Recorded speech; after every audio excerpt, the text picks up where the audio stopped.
Good evening, everybody, and welcome back to the America's Elite League. My name is Chunks. I am joined by the one and only Imperium. It's good to have you back, man. It has been a little bit since our last set of matches, but we're finally here. We're finally ready to get back into the swing of things. During the technical issues on the previous broadcast day, which unfortunately we couldn't commentate, and me missing day number 5, where you had to, commentate with, second class Imperium, right? No, I joke, Gibson. Thank you so much for filling in. It was an honor to have you part of PUBG Mobile and the America's Elite League, of course. Yeah, it's been a while and things have gotten quite interesting. We've missed some pretty stuff over the last 5 games. We'll get into it deeper, but it's safe to say I looked at the overall standings, had a look back at the last set of games, and I went, the final 2 days are looking good. I mean, the leaderboard is kind of perfectly stacked up for how we want it, isn't it? It's at that point where sure came out in first, but the gap is just so close that it could really come down to the final day. Obviously, because we had the technical issues on one of the earlier play days, even though the last play day didn't have an English stream, it was still played ahead. So we are still a little bit behind, so we will be back on Monday again for another play day. But as far as things stand right now, it looks like things are probably going to come down to that final set of games. Yeah, for sure. I don't want to get too big into it so much, but I have to talk about the prime example of the craziness of the last set of games that we saw. INTZ shot up from 6th place to 2nd after getting 3 chicken dinners the other day. 3, not 1, Chunks, not 2, not 4, but 3 chicken dinners. That's incredible. Now, I know you made a note that kind of they probably shouldn't have gotten the chicken dinner in the first game, but you know what? It doesn't matter. I think they justified their worth in the next 2 chicken dinners. Okay, well, people might think we were looking at the first one. They got 2 more just to really seal the deal. An incredible jump up from INTZ. Yeah, really, really impressive from them. It's good to see a squad like INCZ try and get back on track, because it feels like they were a kind of bottom half of the pack team for the majority of the first few play days. But now that we've kind of had that resurgence from them, I really just hope it carries on board and they're able to get a couple more points to kick off today and maybe keep that momentum going. Because you've got to think, out of the 5 games that they played that night, they won 3 of them. That is a pretty good ratio of wins to games. It is. It really is. We had all Miramar and Erangel the other day, which if you were checking out the Brazil or LATAM stream, you would have seen. Today we are back to Thursday, which is Erangel, Miramar, Erangel, Miramar, Erangel. So it's a little bit more the normal side, but we know with all of these teams, it can, of course, be booked in terms of a trend. You can see, Junksy, overall standings, 10 points divide the top 3. Yeah, it's insane, isn't it? Like, and I think the story kind of has to be a team like VIVO or a team like Alpha 7, of the two kind of opposite reasons. Obviously, Alpha 7 started very, very strong. They had an insane lead overall, but things have kind of lacked since there. So it's good to see that teams have kind of pounced on that and got themselves the lead. But the thing about Alpha 7 is they'll just 1 or 2 really massive matches that really bump them up the leaderboards a lot.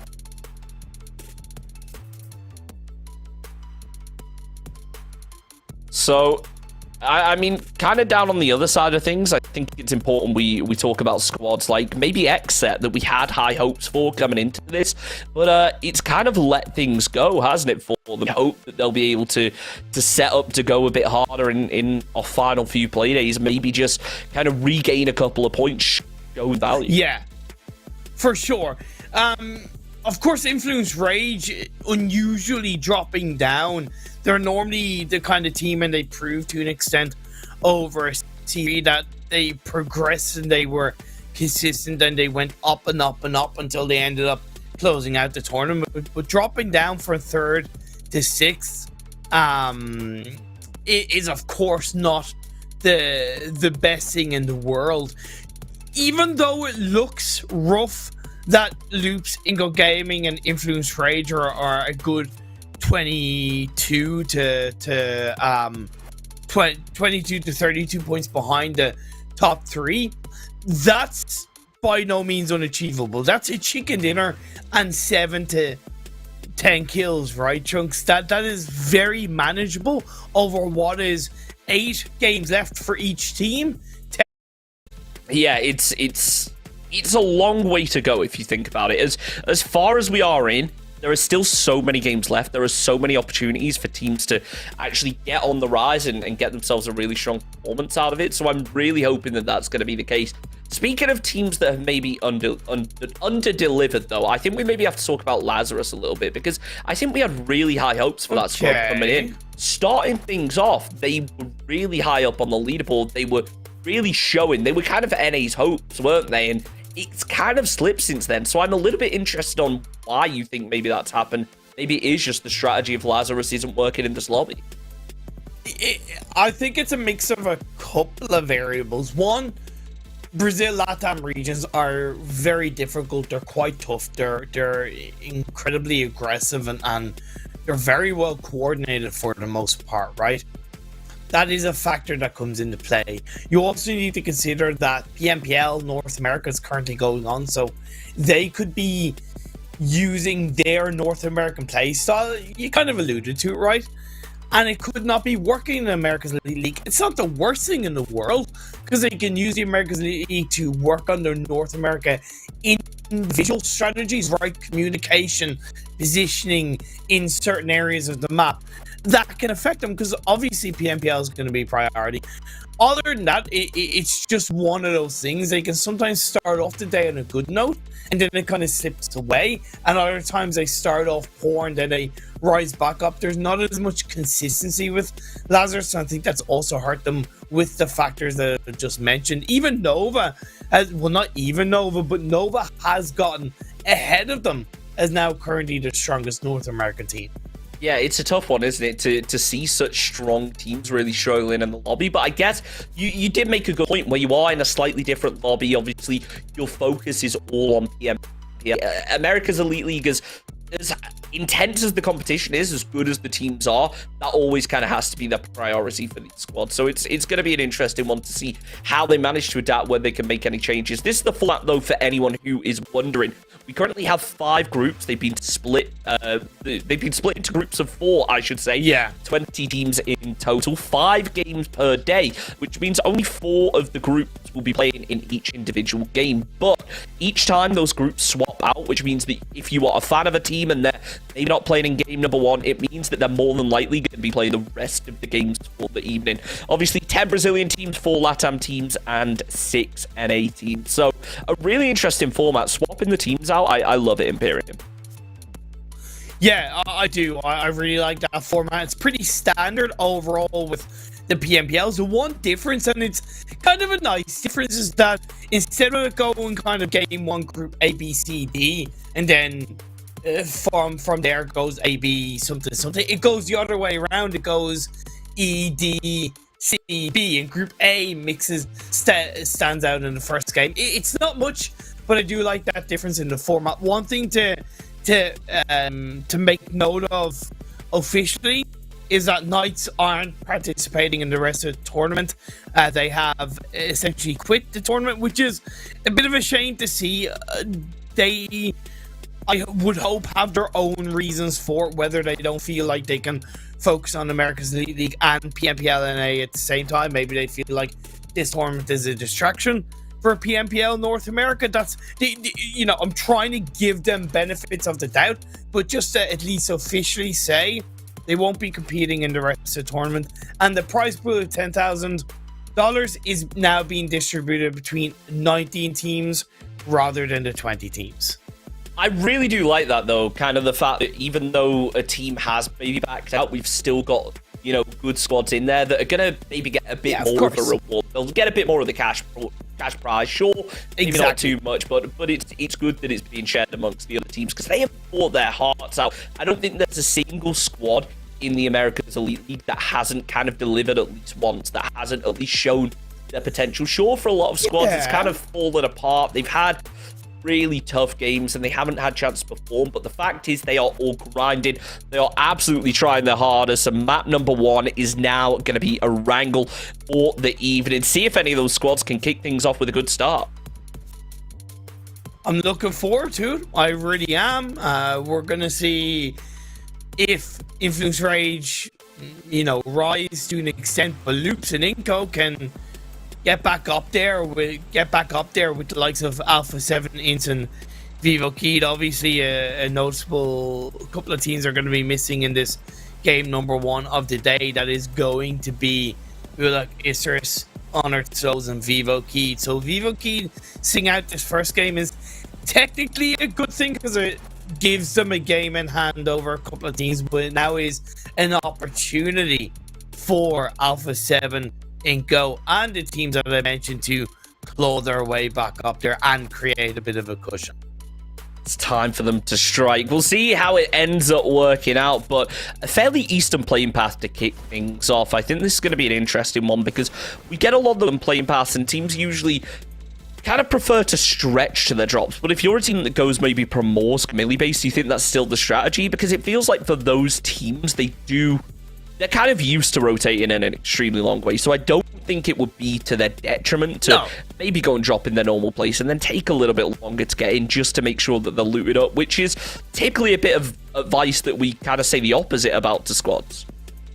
Yeah, it's a bit vicarious in terms of dropping a military island chunks, because you only really have 2 path lines into the circle, right? The eastern bridge or the western bridge. Very, very, very, very rarely do we see teams on military island use a boat to make it into the mainland. I'd like to see it be more of a trend in terms of, in theory, Black Dragons looting up the sea compounds or the guts of military base quickly and then taking a boat and going to Primorsk and looting up the rest of Primorsk and utilize the western side of the island.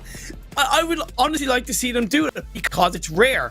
But because it's rare, it's most likely not going to happen. They do have an opportunity, though, to still rotate early across the Western Bridge chunks because of that more easterly playing path. Yeah, and I think it's going to be an interesting one to see whether they do decide to do that. Obviously, if you want to go for a Western rotate, it feels like that's usually the side that ends up being camped. You know, I might be wrong here, but it feels like the majority of the time when we see a bridge camp, it ends up being around that ferry pier bridge. So I'm going to be intrigued to see whether there's any squads maybe up to the north that are in a good position on the leaderboard that think, okay, there's a couple free eliminations down here if we can get posted up quick enough. Let's loot ferry pier, let's loot the C9 buildings, and then quickly get over into position over to that bridge and cause some problems for a squad like Black Dragons, who unfortunately haven't been doing very well, even though they have shown real signs of life. You can see their time survived is up there with the best, but when it comes to eliminations and actually taking those fights, they've just not been putting out the numbers required. Okay, so Alpha 7 go for split drop between North George and Zarki. Insert down to South George, so Alpha 7 will want to consider that under rotation in through this phase 1. ESTORM going for a Gaka split drop. It's great, absolutely fine for now, but they will need to consider. Obviously, they're going to have to an extent, a barrage of teams rotating from that eastern side of the map. What is interesting to see as well, Chunks, we have two teams in Yasnaya, Influence Rage and Delta Stars. I would consider this, you know, in theory, a bit of a risk for Influence Rage because of where they lie currently in the standings. As I said, dropping down for 3rd to 6th place, losing players early on would put pressure on them even more. Speaking of losing players early on, though, it looks like Nova are going to have to try and deal with that, as KUESO have not only found one, but also a second to go with it. Beautifully done. Easy little two-piece for them, pumping it away with the shotgun to confirm the elimination. But don't forget about Alia over on the other side. Still watching out. He's got some info over to that Nova player across the ways, but in terms of actually being able to take shots, I don't think he's really in the ideal position. But now as the player hops in the vehicle, we may get a bit of a different story. Oh, iron sight from that distance. You'd be very lucky to connect those shots, but good effort sending one of the two remaining Nova players away. Good start from Team KSON. Look, this can be the case when you have a bit of a volatile playing path, as it was in this game one, primarily focused on that one side, and you have teams that go for a bit of a stretch. You have fighting over vehicles, and like I said, that risk is there to lose a player or two. It's just unfortunately gone against Nova in this moment. In Team KSO, they'll lap up those elimination points to start day number 7 of America's Elite League Season 4. Chunks, can you really believe we're only 2 days away from crowning our Season 4 champions?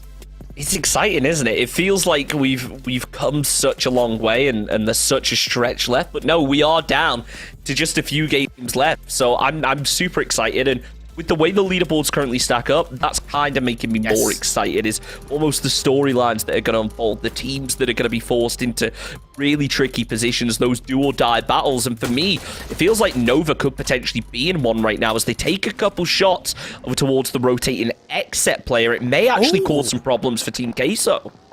It might. But the thing is, XSET are walking into this a little bit blind, right? But they're prepared. Shots by J7, but he's being third-partied around. However, they do surround Team KSO. Rena gets knocked. That's good. The positive thing for Team KSO, despite losing players, that the rest of the team are in the comfort of the buildings. And again, XSET might not fully know that it's Nova behind them in the comfort of the building. So if they scale back away from that compound that Team KSO are in, they could get third party. With only 2 Nova players, they're not going to push on it, but it's something that XSET will of course, as quickly as possible, be very much aware of in terms of their either that, or they could take the elimination point and simply disengage and go deeper into the center of the circle. Interesting to see XSET decide to make a play like this so early on in the match. I'm not sure whether it's the smartest play, but I guess we'll find out. ATON 7, though, they're going to be moving straight in towards Loops. Interesting, as Loops are currently one of our top teams. They've been performing extremely well. As Shoko hops out and unfortunately almost ends up losing not only himself, but his teammate to go with it. As Loops now try to get in some reinforcements, it's going to be down to Fran in FPP trying to spam through, but it doesn't quite work out. Toyko's still going to be alive. Nades coming back and forth. Maybe a couple smokes as well here from Loops, in the position that they're in. It wouldn't surprise me to see them just back off and get out of here.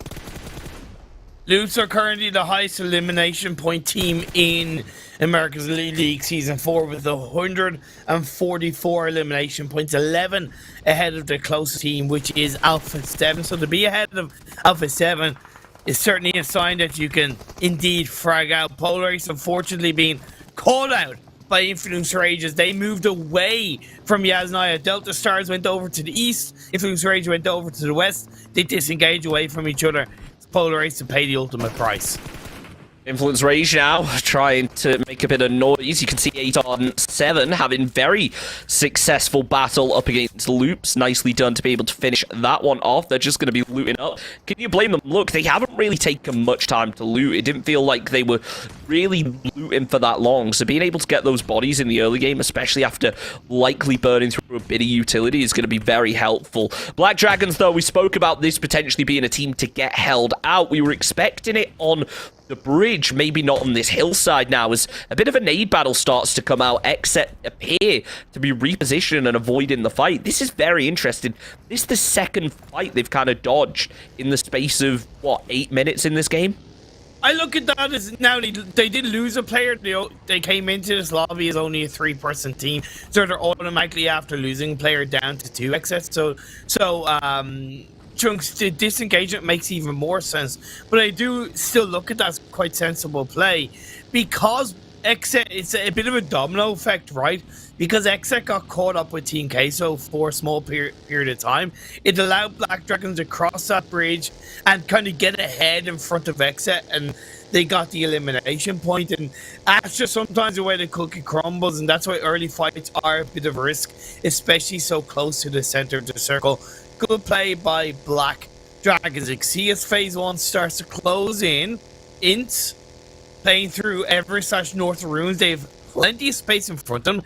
It's good to see ESTORM gathering quite together, playing on the hills to the south of the Top 6 area is a good place to hold on to inside this game. And Alpha 7 all the way under Lonesome on the western side of the map. I do worry a little bit about what Nova and Lazarus are going to do here. Obviously, the two kind of top NA teams, as we look at it like that, they're not really wanting to take this fight, but with the way that Lazarus have been, in the fact that they've lost players already, in the fact that they've lost players already, is going to make things a little bit tricky right now. But Ajat is just going to be chilling in the Wizard Tower. The rest of his squad up top provide a bit of overwatch. So as far as I'm concerned, he shouldn't be too worried just yet. The problem now becomes if there are any teams that want to make a southern rotation, I'm looking at Black Dragons as one of those squads that will likely come over this hillside. It'll make the fight a whole lot harder, not only for Nova, but also for Lazarus to get the solo out. Two things for Lazarus in this situation. One, they don't know that it's only 2 Nova players, right? And 2, correct, their 3-1 split is extremely healthy inside this Phase 1. They don't need to move a muscle. Sorry, not Phase 1. I think it's Phase 2 with the shift coming through. But either way, they don't need to move a muscle. And if anything, they focused more on their backs over in the east and even in front of them on the west, because with the way this Pachinki Hill holds on is that it is possible to get breached. If anything, I would, if it's possible, try and get Isija out of that sniper tower up at the top of the hill. I feel like it's a bit too heavy of a commitment, and he's locked in that tower. What a nade coming out there from Alpha 7 to be able to take down kill switch from XSET. That is not the way XSET wanted things to go. Alpha 7 now getting their first elimination of the game. They haven't lost any players, so every point is a bonus at this moment. There's Nova now try their best to defend. It's going to be Fears that's the first to fall from Lazarus. It appears that they have tried to make this push, but it isn't going too well for them so far. They've lost one, but as Joey finds the trade, this good turning point of the fight, Kindness there still watching Aja at range, but he's not having too much success as Lazarus, they push upstairs and finish off the job. That's Nova out in 14th position. Clearly, the information was found by Lazarus, and they played off that information accordingly. Overall, good push. Yes, Fears being knocked was a bit of a fear, pun intended, but lovely nade by Joey. And then the push came in. Job done. Nova wiped out Lazarus, pick up 2 juicy elimination points and more control and safety inside the circle, right? I said they could possibly, and I recommend they should move ISURUS up the hill, but because he was a little bit too deep, they could have had to go for the fight, and that makes sense. They now have more control as the next phase is about to pop up chunks. Are we going to see a possible chinky finish? Not quite, as it shifts massively down the southwest. You got to work on asking me those questions a little bit sooner so I don't just completely lie. But anyway, let's hop on board with ESTORM right now.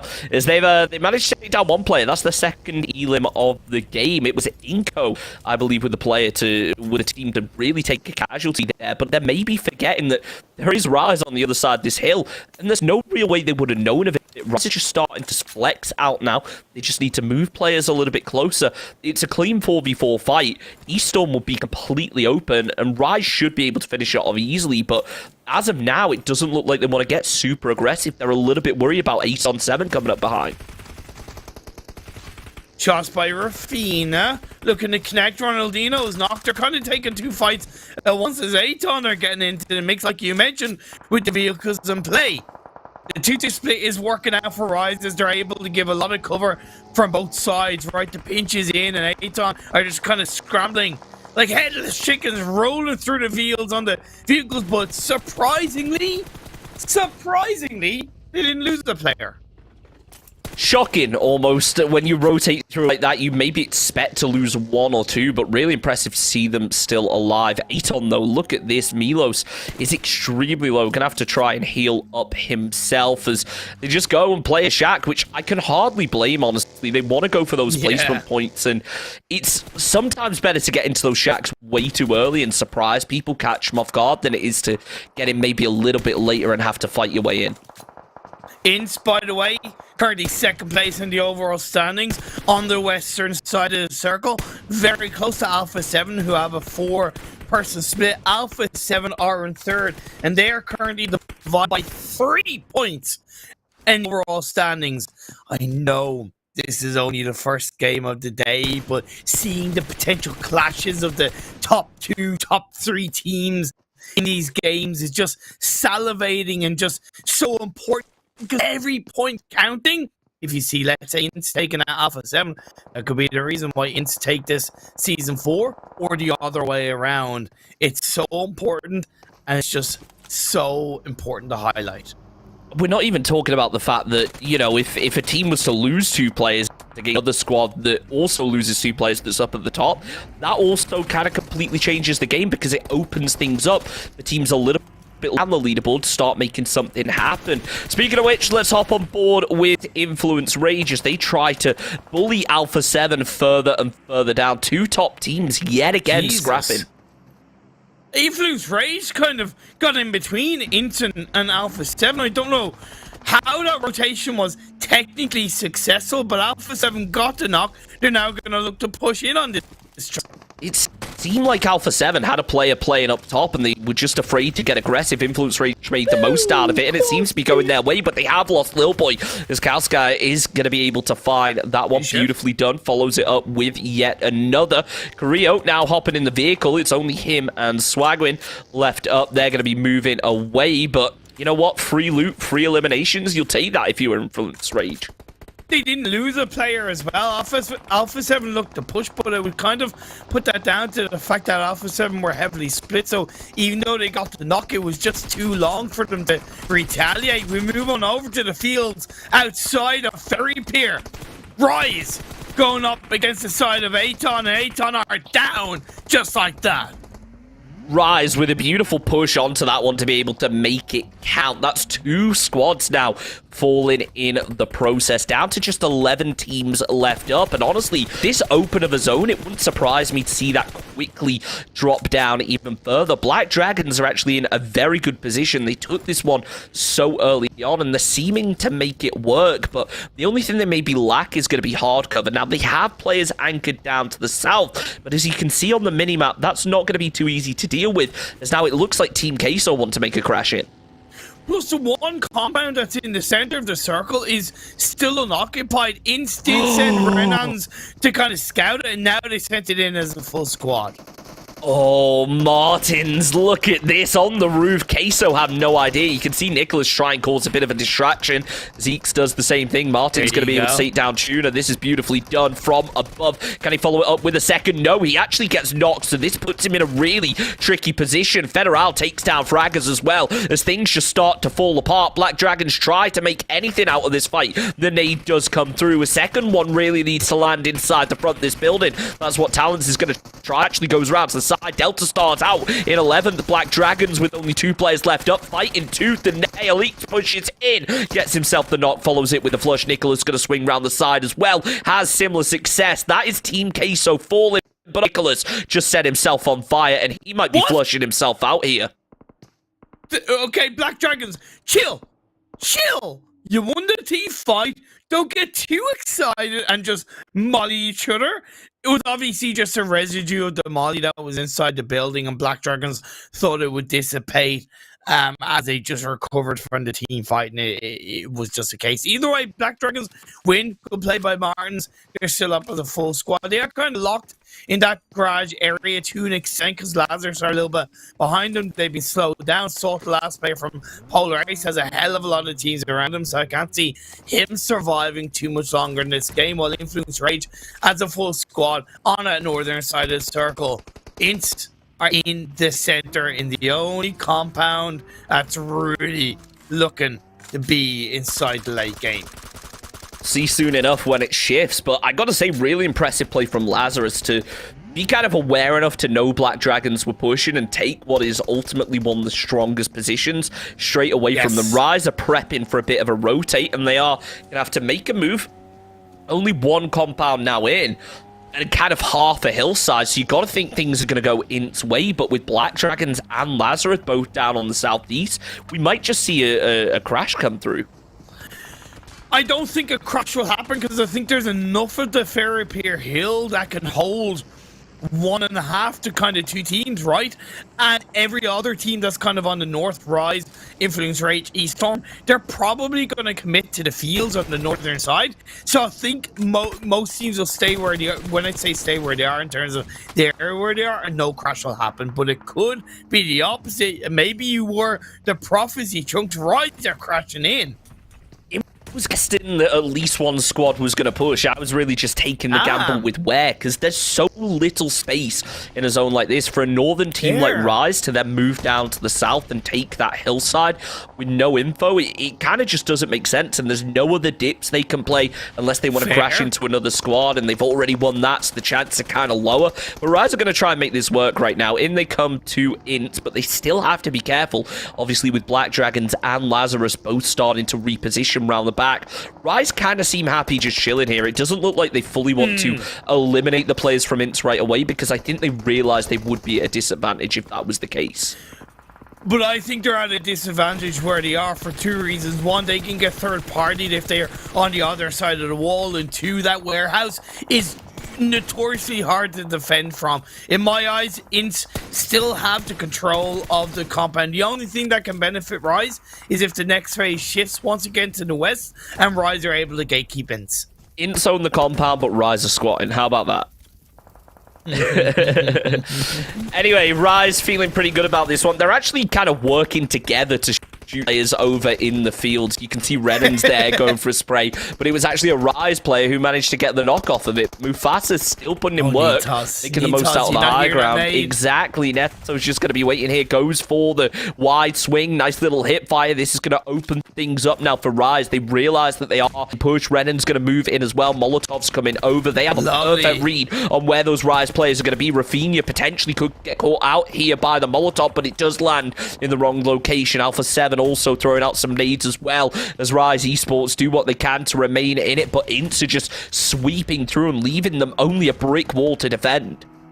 That's what I was talking about with Rise's hold and where they had the kind of side of the wall in the warehouse. They need to now focus on INTZ, but it's going to be easier said than done. Lazarus Fears helps to take down Alpha 7. Black Dragons are also wiped out. Just like that, we're left with 5 teams. The circle centers up. It's away from the compound, and INTZ, the timing, the push, if they win this fight against Rise, we could be looking at, once again, an INTZ chicken dinner. It could go absolutely huge for Influence Rage as well, though. Obviously, INTZ now have to make a move out of this compound after taking a fight. It's not going to be easy. Nunez, though, well, unfortunately, isn't able to make much happen. In the end, INTZ do have a lot more ease than I expected to get out of there. Influence Rage, though, maybe the squad we should be focusing on here. Arguably one of the best positions if they can clear out this hillside. They have a bit of cover down at the bottom. That's what they do. XSET down in 4th. There's 3 teams left up. Lazarus, Influence Rage, and INTZ. It is a messy one, but now only just the first player is getting to zone. Influence Rage dropped from 3rd to 6th after the last set of games in day number 6. They want that top 3 back. They want the title. They are the defending champions of America's Elite League off the back of winning season 3, and they want to take back-to-back titles. They're on 12 elimination points, looking for more. They find Lazarus. They're up to 15 chunks. Really impressive play coming out here from Influence Rage, but INTZ, they see the knock and they raise on in. They come with the vehicles, doing what they can to try and make the most out of it, but that could be the downfall. Cal Sky with Lil Boy working together to be able to open things up. Nicely done as Influence Rage now go to their own, potentially actually trying to trap INTZ from the outside. Matthias still just going to be chilling. Prone, has he been spotted out by Law? Doesn't appear so. So Roxy goes down. There's one player left up. He's only got a push. Influence Rage seemingly have no idea, but there it is. Spotted him out. Influence Rage get the chicken dinner, and with a hell of a lot of eliminations. It was 20 eliminations, maybe 18 or 19, but what a way for Influence Rage to just crack the whip and say, you think it was that easy to take over 3rd? No, no, no. And that's what I was talking about, right? In the pre-show, about all it takes is kind of one game and about, 7 to 10 chicken dinners to get back up into the top 3, and Influence Rage have done that tenfold. Now, it was still a great game for INTZ because they got 2nd place chunks, especially off the back of Alpha 7 going down relatively early. But Influence Rage are planting their flag on this America's Elite League Season 4 saying, we want to take over. I gotta give INTZ their credit, though. They were very aggressive when the time came. When they realized that they had found an opening knock, they were not afraid to just push through, sweep out Rise, and then they tried to capitalize on Influence Rage up above. You see them take the vehicles, go for a pretty long rotate, which unfortunately doesn't work out. I kind of wonder what they really could have done better there. I think I can think of is to maybe set up a couple of vehicle positions to actually try and catch Influence Rage when they have to rotate, rather than kind of going for them. Really just try to focus on waiting them out rather than pushing them. I really believe that INTZ knew that it was 2 teams left up in a 3v4 disadvantage. 9 times out of 10, you don't go for a drive-by as a bait when you're down a player. You look to kind of do what you just mentioned, such as set up a bit of hard cover with vehicles, just going towards the edge and just kind of see if you can pick off that opening knock. When you get that opening knock in elimination, then feel free to go for the vehicle bait. But look at that, 18 eliminations, Influence Rage with 33 points. Really, really impressive right there. 18 eliminations. It's just an absurd number to see. I feel like we've only seen one in America's Elite League so far go over 20, so I'm kind of keeping an eye out for which team's going to be able to do that. But look, when you have a team at the top of the leaderboard like Influence Range that sponges up 18 eliminations, you kind of expect the rest of the lobby to be in a bit of a drought when it comes to it. So credit to LAZARUS and and ATON for being able to pick up 6 apiece, but I kind of don't want to say unfortunate to the teams that didn't get any eliminations, because I don't think anyone really got many, no matter how well you did that game. You kind of want to give them a little bit of a free pass when it came to eliminations. Yeah, when they all get sponged up like that. I don't disagree. And you've kind of called LAZARUS out, right, to an extent. And maybe they've listened to you. Their ears must be burning, going, okay, this British guy, Chunks, he's not happy with us. We don't want to anger the Brits. You know, you never want to anger the Brits. and they're recognized now. So indeed, good result from LAZARUS. Yeah, really impressive result again, though, from Influence Rage. 18 eliminations right there. Absurd amount of damage. Look at all those smokes, Imperium. I think we need to go back, check the replay, and just see exactly what Influence Rage did for that entire game. Because 37 smokes is just an insane amount to throw in a single game. It makes sense. As much as it's a lot, it makes sense when you consider that they played out in the open for the majority of the game, right? When you look at where they dropped outside of where they looted, which was Yasnaya, they played on the northern side. They got a couple of elimination points on the Polar Ace, right? That was out in the open. They then swung through. They played on the western side where they engaged on Alpha 7 and took down 2 of their players out in the open, including getting a revive, which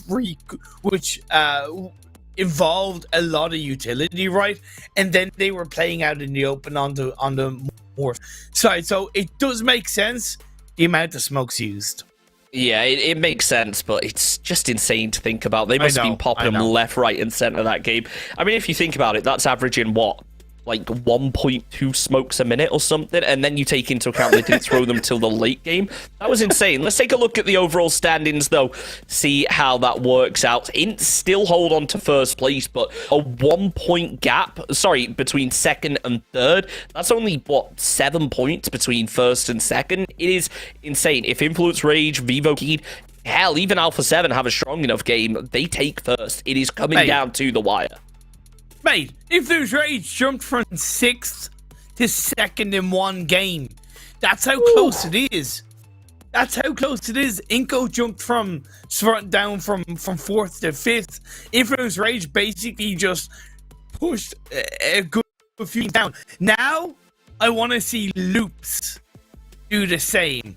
I want to see Loops get that massive 20-25 point game in one of today's games to put themselves back up there. I want to see INCO do that as well, because this could end up being a 6-way battle for the title. 6 teams in the mix to claim the #1 spot in America's Elite League Season 4. That would be a hell of a way to finish the season. Hey, all I'm going to say is forget about 6 teams. LAZARUS, Rise Esports, they're 2 good games away from being up there as well. We could potentially have a 9-way race for the title going into our final day. It is insane. Let's take a look over at the stats from that match, though. Of course, Federal is just out there, not only stacking up the damage, but also 7 eliminations go along with it. Nice. 1100 damage.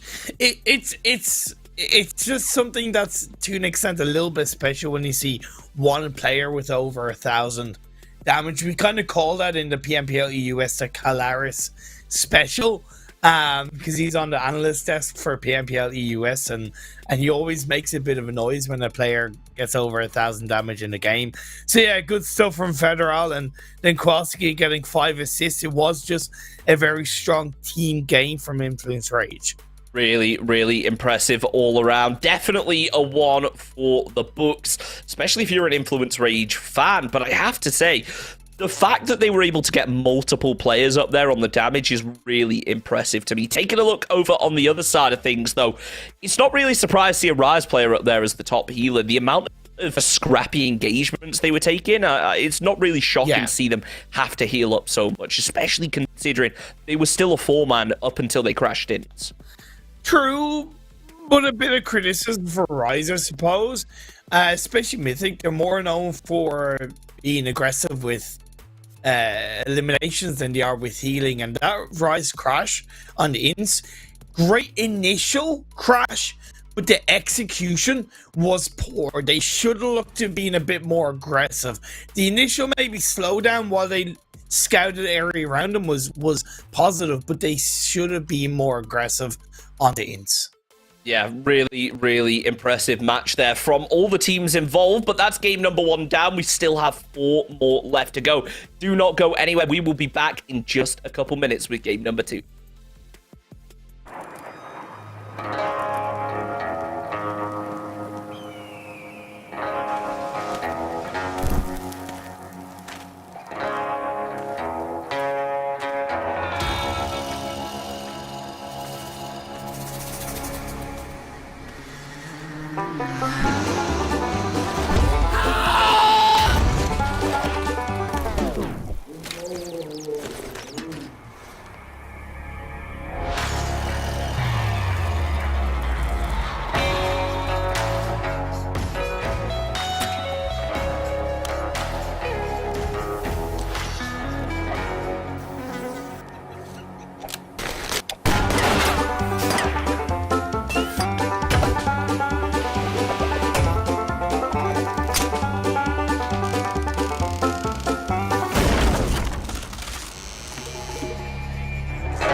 teams wrapping around them between the north and the south, right, in towards a more central circle position. And if they leave it too late to either close out or even just disengage away for this fight, they could walk into another one and then lose and go down early. So Loops, just be a little bit aware of that for now.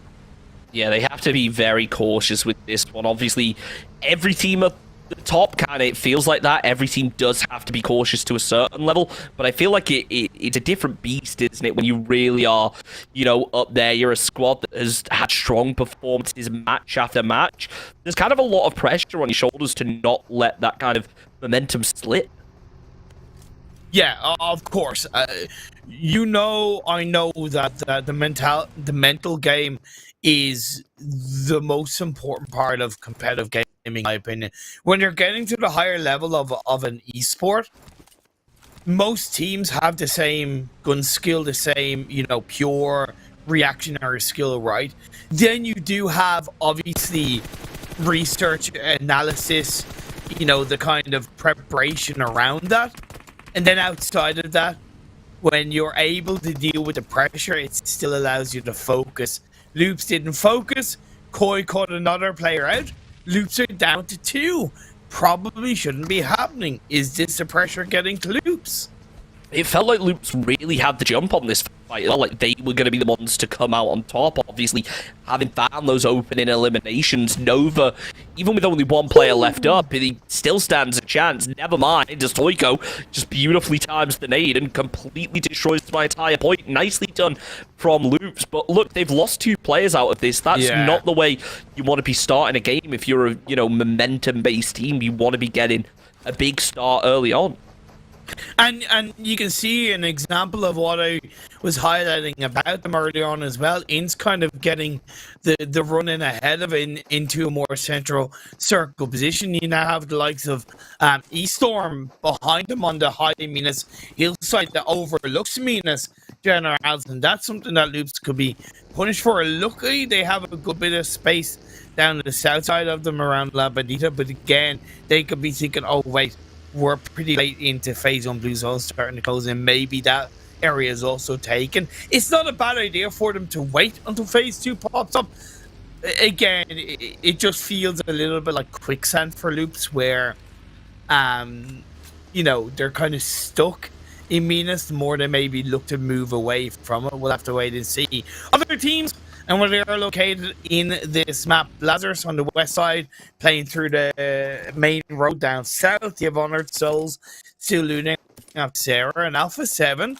They didn't have a good start to day number 7 in game 1 of the day. Let's see if game number 2, inside Miramar, a map that they are notoriously known to get very strong performances in, can bear a stronger result for them. You have to hope so, don't you? ESTORM actually going to be playing the top of this hillside. This is a brave position to be working out of, especially, you know, with so much line of sight looking in your direction and teams that had landed directly below. But you know what? I'll give it to them. It's a bold play, and it appears to be working out so far. So there's only so much I can say. BULUC CHABTAN, however, on the other side of things, setting up and going for a lot more aggressive sprays over towards XSET. Actually nearly managed to take out one of the ties, I believe. ISURUS, a little bit outside the graveyard, go play by XSET. Touch upon ESTORM. I don't like the direct linear positioning they have, which is on the high ground and then going into Minas. That's a no-no, right? It's a pointless spread because the players that are on the hillside of Minas have information on Minas, so you don't really need anybody in Minas to grab information, right? You want players both to the west and the east of Minas Hill to get a lockdown on that area coming into phase 2. You want to have it completely under control, and I think that's something that a lot of teams are maybe having trouble with, is maybe setting yourself up in such an aggressive position, because there has to be an element of nerve to these squads. It's only natural, isn't it, when you've got such strong squads in the lobby, you maybe do second-guess yourself, and I think that the teams that aren't second-guessing themselves, they're feeling confident with whatever their initial strategy may be, have so far had a lot more success than those who maybe do take a moment to guess and think about a fight rather than just going off of pure instinct. But BULUC CHABTAN now posted up in the compound. They're not inside zone, remember. They are going to have to make a move, but beautiful spray coming out from Fernan there, taking Cello, though. Concedes damage of his own. VIVO KNGHT, this is our first game of the day. Let's see if they can make it an important one. Two players from VIVO KNGHT sending in on the bike. That's a good push up on towards the building, leaving one inside. They look to get the shots on the BULUC CHABTAN. They do push one out of the building. INCO is up to full health.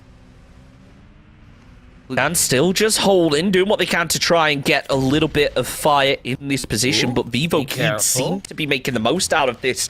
Nades are coming through and taking BULUC CHABTAN players down low. And there it is, Fernan going to be the one to open things up. Cello falls, but Fernan actually runs out of ammo, goes out to Adrian in the trade. Now they're doing everything they can to remain in it, as Elysian Kid was able to make something happen. McGrellin still just moving upstairs. Now it becomes a bit of a here for VIVO KNGHT. They've sent a player upstairs. He was clearly nervous enough to try and back off, but now he doesn't really have that opening that he's looking back into the fight. Two players left up, but BULUC CHABTAN seemingly haven't given too much info away, and VIVO KNGHT are struggling to find these final two. Great counter by BULUC CHABTAN overall. I understand why VIVO KNGHT sent it in, but maybe it's just a little bit tunnel vision where they didn't get all the information on where every single one of BULUC CHABTAN were. They got a little bit caught out. BULUC CHABTAN still up to 3 players, so they have the body advantage inside the building. The blue zone of phase 2 is closing in. Both of these teams are further away from the edge of the circle, so the longer they leave it to close it out, the harder it's going to be to enter phase number 3, depending on where it goes. The later they leave it as well, you got to bear in mind they're going to be burning through more and more meds. But McGrellin was actually able to find a bit of a spray on his own. Elysian Kid does end up going down, so this could be the opening that they were looking for. Boy throws out a nade, but nothing coming of it. It's really just applying pressure more than it is making damage happen. As McGrellin does end up going down, it leaves only one more VIVO KNGHT player left up. It's going to be Diego. As he tries to return it, he actually has success, takes the player down, confirms it with the flush. That's going to be another elimination point, but he does go down in the end. That's the danger of a blue zone fight. VIVO KNGHT out in 13th position. VIVO KNGHT, not really the best to start for you in day number 7. It's going to allow the teams behind you to mount up the pressure coming into the rest of the games today. Alpha 7 will be happy to see that on the elimination feed. Loops will be happy to see that on the elimination feed. INCO, Influence Rage, INTZ, they'll all be happy to see that on the elimination feed / on the broadcast feed. INTZ looking towards Loops. Phase 3 yet to show up. I will say phase 2, by the way, still stuck to the islands. Let's see if phase 3 can shift over to the east. It does, but not quite as east as we both wanted, Chunks. Not today. I'll take Impala. Look, I'll take Impala. I always get baited by these circles, you know. I always think, it's going to that eastern island. It's finally happening. And then it pulls off to Impala. But you know what? I like an Impala ending. And let me tell you why. We've not only got the best of the city ended. If it pulls off to the west, we have basically one valley and a bunch of fields that everyone then has to hold. Then finally, on Impala, you just have a massive mountain that some little mountain goat is going to climb up and just start peppering people with, farming out the damage, insane amount of eliminations. I can just feel it coming. If that zone ends in Impala, sure, the team at the top of the hill might not win the game, but they've got to be in a damn good position to get a lot of eliminations. Yeah, definitely. There is still a risk to locking down Impala this early in the game, though. Chunks, the good thing is that, as opposed to other cities, you can have that very western edge, and it overlooks the kind of flatlands in front, and that allows you to prepare. So it's great for Alpha 7, and even keeping one on the mountainside is even a bigger plus. So I look at Alpha 7 as having an automatic strong lockdown inside this game too. ATON 7 going to be moving through. Fran has to know that there's going to be more INCO players. But no, it seems like they don't actually want to move up to provide any support. Never mind, though, because Golden actually has great success with it and makes it count. Now he starts to move up the hill just a little bit more, knows that there could be more players around, but I think they're maybe going to second-guess themselves now. 8 on 7. Never mind, completely open. It's going to be Becca who manages to find the knock. As ISURUS also tried to get involved from the side, having a pretty good time. There goes another knock, and INCO in some real trouble now. You know what? I'll give 2 thumbs up to Esports Gaming on the aggression. They're a player down, but with 2 players strong, they're putting some damage on the INCO. ATON third partying, but they're in their own trouble as Milos is the last player standing. Couple of teams coming in from down south. Honored Souls, Lazarus. You still have BULUC CHABTAN inside the blue. The Stars in the northwest, just outside of La Bandita. Milos still looking out to try and find those players from ISURUS, but hasn't had any success just yet. Peppered shots coming through, the same happening towards 8 on 7. As Milos is the player left up. Only, unfortunately, 2 eliminations, and it looks like Nino is going to be pulling up over the top. Out he goes off the moving vehicle, finishes off the job with the hip fire. Beautifully done to wrap that one up like butter. That was so smooth. Was indeed. Could have said like peanut butter. That's also smooth. As the circle is smooth, shifting over to the western side in the fields outside La Bandita. I told you the risk was there, locking down Impala. It doesn't hurt Alpha 7. It really doesn't, because that open area outside of Impala is also not in the, so they're able to use the information they've gathered to get closer to the edge and then swing on through right on that side of the road. But the thing is, that road that's inside this circle is quite playable. Bit risky, but quite playable. It's that risk reward, isn't it? It's what we talk about seemingly every night at this point, but it's just so true, and I think that a circle like this really demonstrates it. Netos, you good, bro? There we go. He's back to normal. Not the time the Ints want to start shooting. Let's hope that there's no enemies in the compound with them, but they are going to be pretty good about it. That western shift, though, is going to be so brutal for so many of these squads. I think a lot of teams had banked on it going over to Impala, and now they're forced to play this little kind of valley in the middle of nowhere. It is not the ideal position that these teams want to be playing, but you know what? A lot of them really making it work, even though the favorites now of position alone have to be either Delta Stars or Ints. How do Ints get these compounds? How do they get them in the center of the circle? Some kind of crazy look, and they're making it count. And knock on the Alpha 7 here, and knock on the Alpha 7 there, and knock on to every single team, every single where. Good proactivity from Ints. They're on 1 elimination point so far. I'm looking forward to seeing how many they can rack up before they either go down or even grab a second. Well, not a second chicken dinner, but the first chicken dinner of the day. Keep stacking up those chickens. That's what Ints are talking about right now. You can tell. I mean, look, can you blame them? They are in such a winning form, it feels like, after their performance the other day. Sure, it's maybe slipped a bit so far today, but you can't expect them to just pick it up with chicken dinners from game number 1. And the fact that they got so close in the first match of the evening definitely has a lot to say about that one. So excited to see how this one moves forward, as Ints right now kind of just hunkering down. They're not too worried about anything. They are pretty comfortable in their position. They don't have to move. I'd be very surprised if anyone tries to crash them with the amount of third parties that come out of that. Dead right. XSET down to a solo J-Way inside the circle. The open field is going to be very difficult for him to stay alive and survive. BULUC CHABTAN do have the comfort of the building, as I think 1 player left. Well, it's all going down on the south chunks. ISURUS, Honored Souls, Lazarus. Lazarus are in a good spot in terms of still having a full squad up. They're one of the few teams that kind of have that luxury. Sure, there's a couple of others, but they're not really in as strong of a position, it feels like. It feels like every other squad that is kind of looking good and has good players still standing is really out on the edge. It is kind of the Inch show right now, but Honored Souls are definitely trying to change that as they hold that southern side. They're focused on towards the teams rotating through. And now that Lazarus start to make a push, they might just be able to finish off the job. Joey going to be the first player to fall. Nicely done. As now it becomes a bit of a waiting game for that zone to move.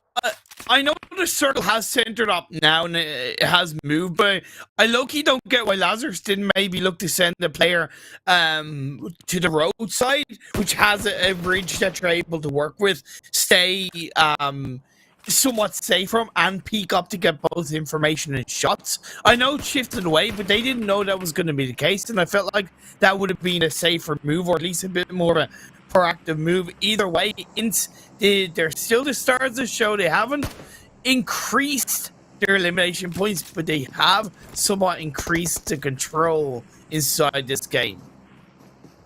It is a game of control, isn't it? We talk about it so much, and it seems like in this fight, at least, Lazarus starting to claw back some control of their own honored souls, throwing out the nades to just try and connect, try and have a bit of success, but nothing coming off of it. Myth going immediately for the revive. It's a brave one with only 2 players up, but honestly, they don't really have any other choice. Otherwise, Nino is just completely bleeding out. There's no chance of getting him back up, as now maybe comes the time for Honored Souls to actually push. It looks like instead they're going for a second revive.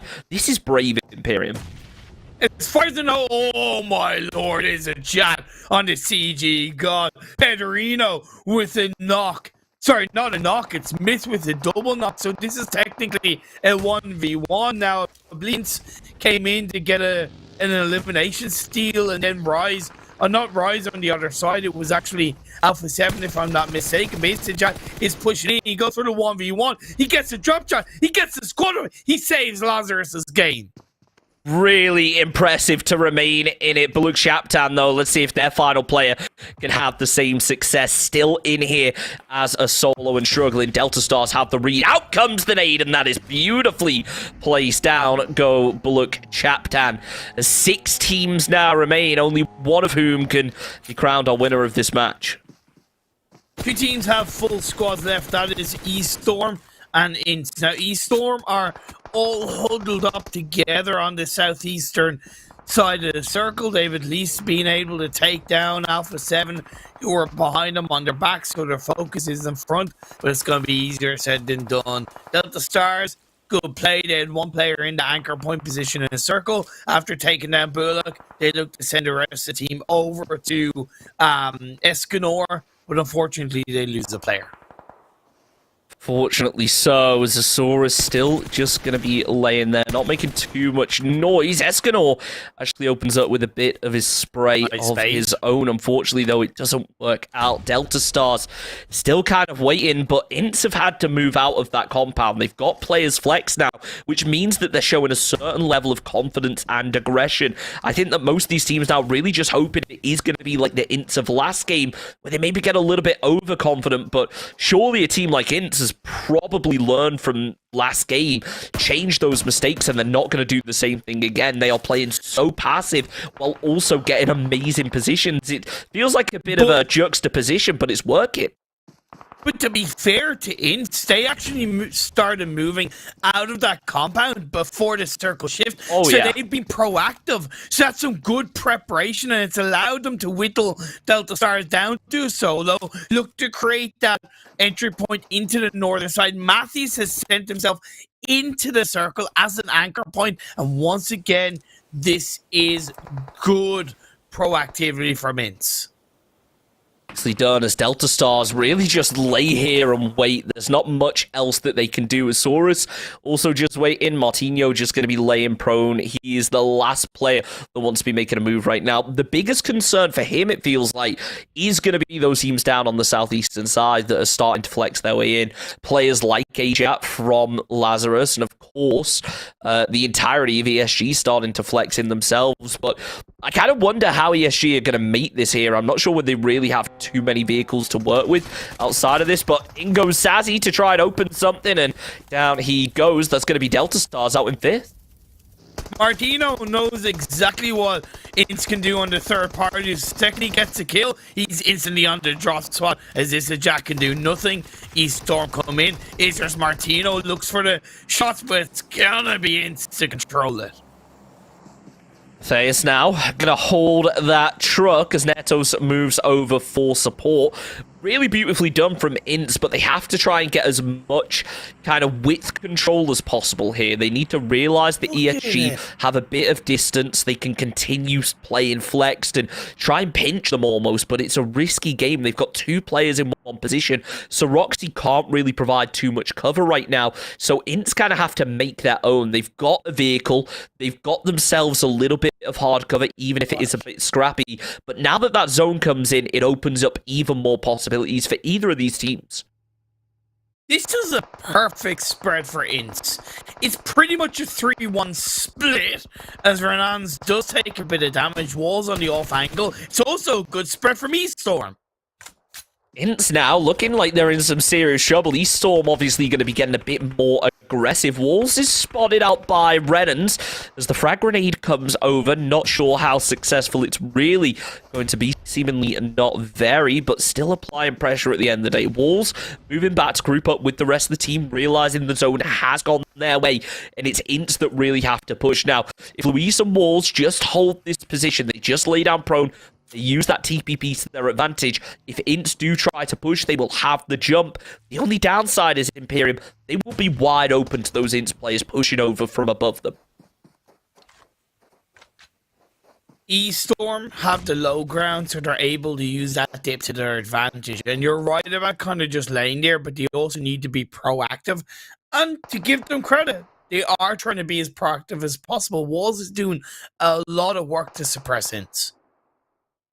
Now, though, as INTZ really do have to start making a move, it looks like we could potentially see a bit of a vehicle play even come out from one of these plays, just as a maybe last-ditch effort to get some cover inside the zone, which honestly would not be a terrible call right now. So the spray does come out from Luis. He is able to connect with a couple, but unfortunately the rest of the mag not going to be able to land. ESTORM used this rotation from INTZ as a push, as a chance to push themselves. Ken going to be moving through, takes down one. INTZ are going to have the info on this. There's not really much he can do, but as he blows up the vehicle, it not only denies info, but it also means that he's not going to be taking that explosion damage if INTZ decide to blow up that car. So that is a really smart play.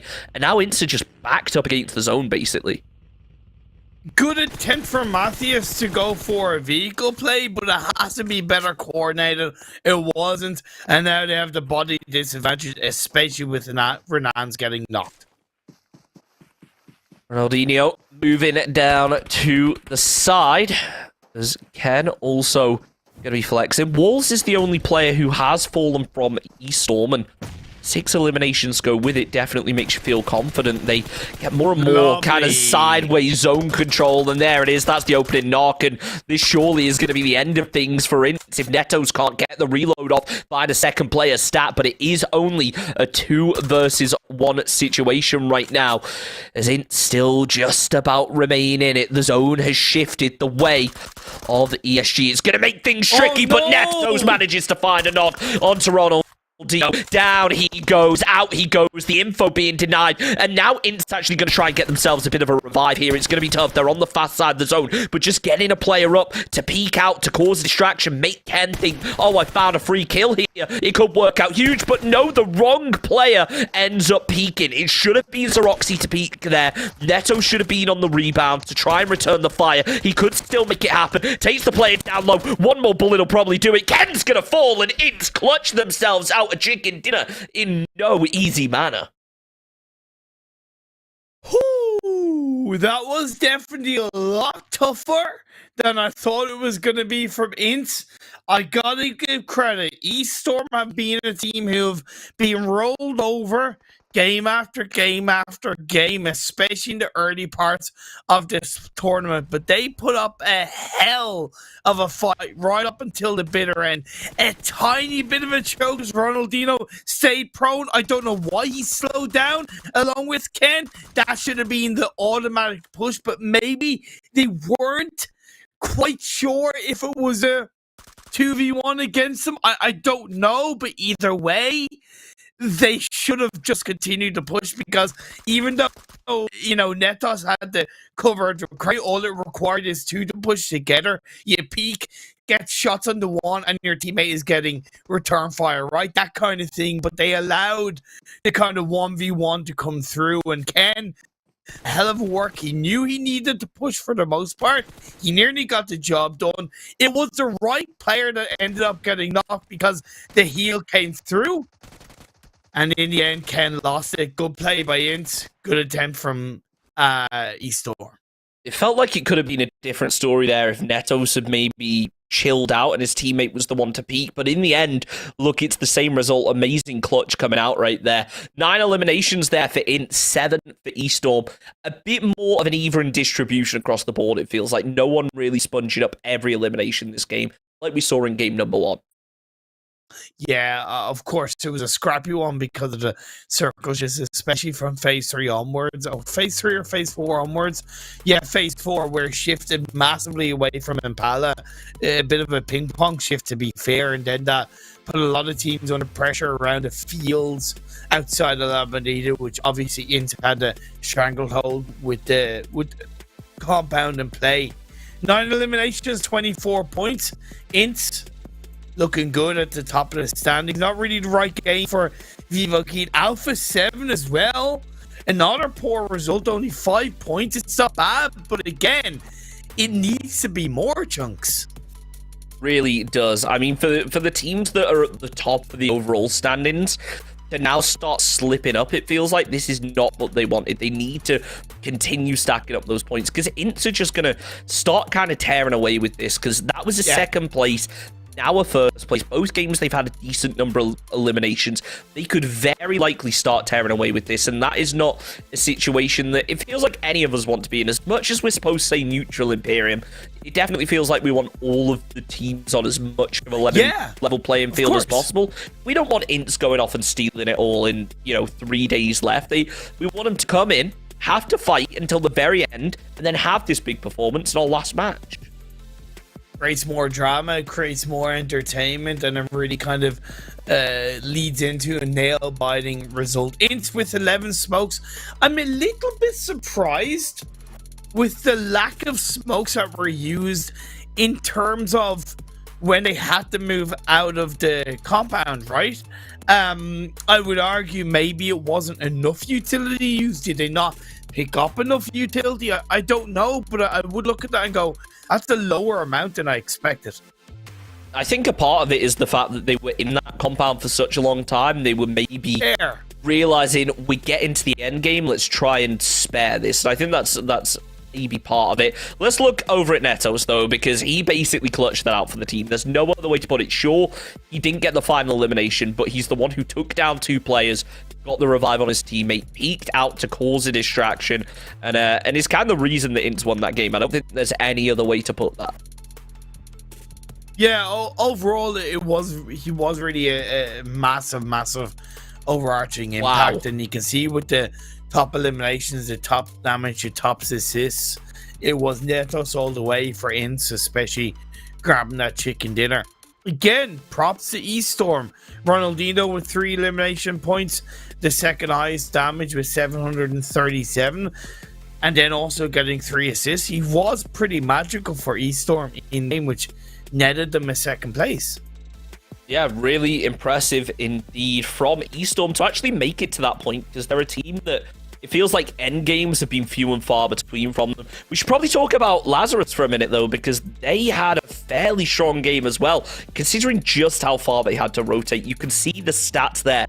All 4 of their players took that really western road and came in super late to the circle in a very unfortunate position, because that circle ended up shifting to the north when they were coming into phase 1 on the south. So they spent a lot of time out in the blue. It doesn't really surprise me to see that distance traveled and see all those meds used. It was indeed a pretty decent game from LAZARUS, and an overall solid result. Especially back-to-back good results. 16 points in game 1, 11 in game 2. That's 27 in 2 games. That's 13.5 points per game. You can't argue with it. Let's take a look at the